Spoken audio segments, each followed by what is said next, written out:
ಕುಮಾರಸ್ವಾಮಿ ಅವರು ಈ ಬಾರಿ ಲೋಕಸಭಾ ಚುನಾವಣೆಗೆ ಸ್ಪರ್ಧೆ ಮಾಡಬೇಕಾ ಬೇಡವಾ ಅನ್ನುವಂಥ ಒಂದು ಗೊಂದಲದಲ್ಲೂ ಇದ್ದಾರೆ. ಇದಕ್ಕೆ ಸಂಬಂಧಪಟ್ಟಂತೆ ಈಗಾಗಲೇ ಎಲ್ಲ ನಾಯಕರ ಒಂದು ಅಭಿಪ್ರಾಯವನ್ನು ಕೂಡ ಪಡಿತಾ ಇದ್ದಾರೆ.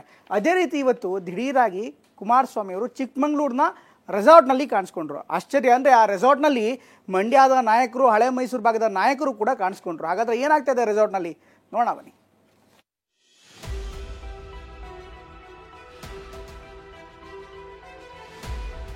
ಲೋಕಸಭಾ ಚುನಾವಣೆಗೆ ಇನ್ನು ಕೇವಲ 5 ತಿಂಗಳು ಮಾತ್ರ ಬಾಕಿ ಉಳಿದಿದೆ. ಈಗಿನಿಂದಲೇ ರಾಜಕೀಯ ಪಕ್ಷಗಳು ಚುನಾವಣೆಗೆ ಭರ್ಜರಿ ತಯಾರಿ ನಡೆಸಿವೆ. ಈಗಾಗಲೇ ಎನ್ಡಿಎ ಜೊತೆ ಕೈ ಜೋಡಿಸಿರುವ ಜೆಡಿಎಸ್ ಕೂಡ ಲೋಕಸಭಾ ಚುನಾವಣೆಗೆ ಸಿದ್ಧತೆ ನಡೆಸುತ್ತಿದೆ. ಈ ನಿಟ್ಟಿನಲ್ಲಿ ಜೆಡಿಎಸ್ ರಾಜ್ಯಾಧ್ಯಕ್ಷ ಎಚ್.ಡಿ. ಕುಮಾರಸ್ವಾಮಿ ರೆಸಾರ್ಟ್ ರಾಜಕೀಯಕ್ಕೆ ಮೊರೆ ಹೋಗಿದ್ದಾರೆ. ಚಿಕ್ಕಮಗಳೂರಿನ ಮಲ್ಲೇನಹಳ್ಳಿಯ ಸಮೀಪವಿರೋ ರೆಸಾರ್ಟ್ನಲ್ಲಿ 2 ದಿನ ಠಿಕಾಣಿ ಹೂಡಲಿದ್ದಾರೆ. ಹೀಗಾಗಿ ಹನಿ ಡ್ಯೂ ರೆಸಾರ್ಟ್ನಲ್ಲಿ ಇಂದಿನಿಂದ 3 ದಿನಕ್ಕೆ 10 ರೂಮ್ಗಳನ್ನ ಬುಕ್ ಮಾಡಿದ್ದಾರೆ.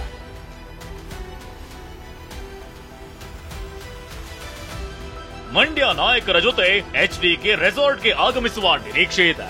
ರಾತ್ರಿ ರೆಸಾರ್ಟ್ನಲ್ಲಿಯೇ ವಾಸ್ತವ್ಯ ಹೂಡಲಿರುವ ಎಚ್ಡಿಕೆ ಮಂಡ್ಯ ಲೋಕಸಭಾ ಕ್ಷೇತ್ರದಿಂದ ಸ್ಪರ್ಧಿಸುವ ಬಗ್ಗೆ ಚರ್ಚೆ ನಡೆಸುವ ಸಾಧ್ಯತೆ ಇದೆ.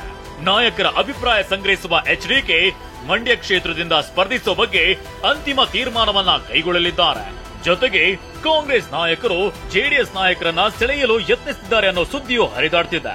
ಹೀಗಾಗಿ ಜೆಡಿಎಸ್ ಶಾಸಕರನ್ನ ಹಿಡಿದಿಟ್ಟುಕೊಳ್ಳುವ ಬಗ್ಗೆ ಹಾಗೂ ಮುಂದೆ ಅವಕಾಶಗಳಿವೆ ಅನ್ನೋದನ್ನ ಮನವರಿಕೆ ಮಾಡಿಕೊಡುವ ಸಾಧ್ಯತೆಯೂ ಇದೆ ಎನ್ನಲಾಗಿದೆ. ಹೀಗಾಗಿ ಎಚ್ಡಿಕೆ ಅವರ ರೆಸಾರ್ಟ್ ರಾಜಕೀಯ ಮಹತ್ವ ಪಡೆದುಕೊಂಡಿದೆ. Bureau report ಟಿವಿ9.